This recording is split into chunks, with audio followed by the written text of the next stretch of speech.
I have already introduced you. You can go right ahead. You can go right ahead. Do they know about Martin Luther King? To some extent. We have left it up to your own volition if it can be handled in this case.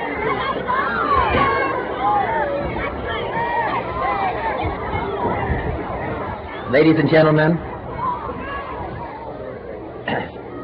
I'm only going to talk to you just for a minute or so this evening because I have some very sad news for all of you.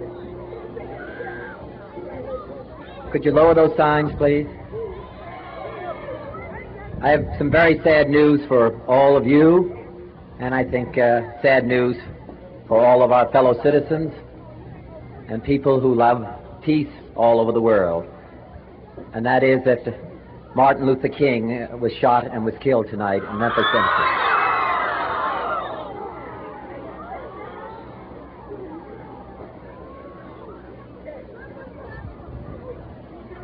Martin Luther King dedicated his life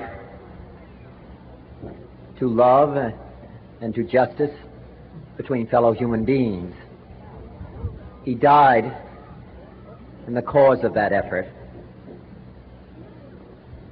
In this difficult day, in this difficult time for the United States, it's perhaps well to ask what kind of a nation we are and what direction we want to move in.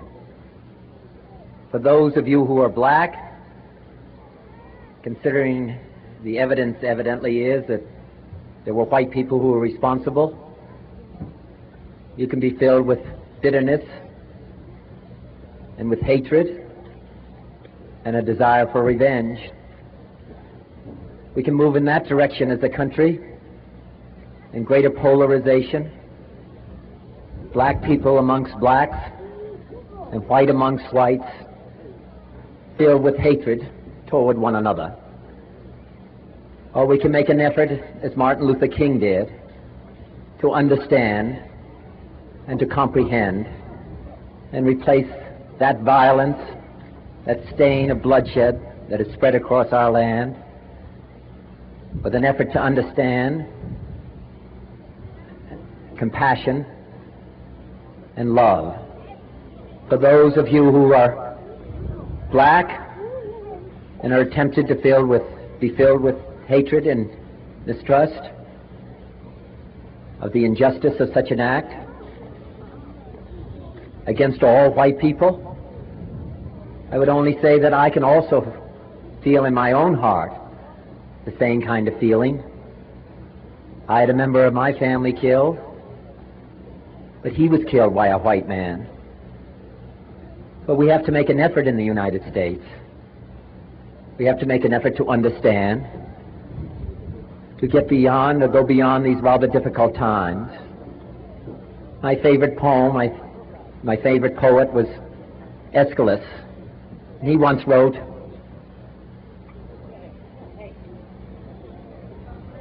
"Even in our sleep, pain which cannot forget falls drop by drop upon the heart, until in our own despair, against our will, comes wisdom through the awful grace of God."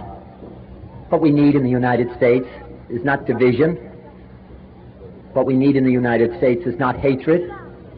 What we need in the United States is not violence and lawlessness, but is love and wisdom and compassion toward one another, and a feeling of justice toward those who still suffer within our country, whether they be white or whether they be black.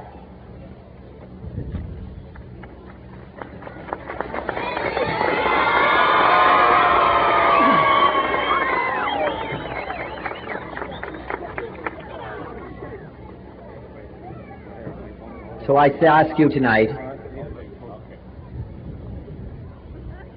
to return home, to say a prayer for the family Martin Luther King, yeah, it's true, but more importantly to say a prayer for our own country, which all of us love, a prayer for understanding and that compassion of which I spoke. We can do well in this country. We will have difficult times. We've had difficult times in the past, but we will have difficult times in the future. It is not the end of violence. It is not the end of lawlessness, and it's not the end of disorder. But the vast majority of white people and the vast majority of black people in this country want to live together, want to improve the quality of our life, and want justice for all human beings that abide in our land.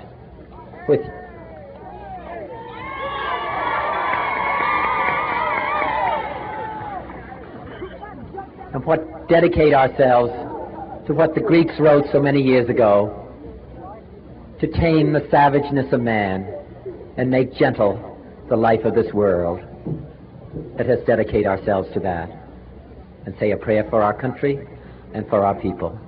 Thank you very much.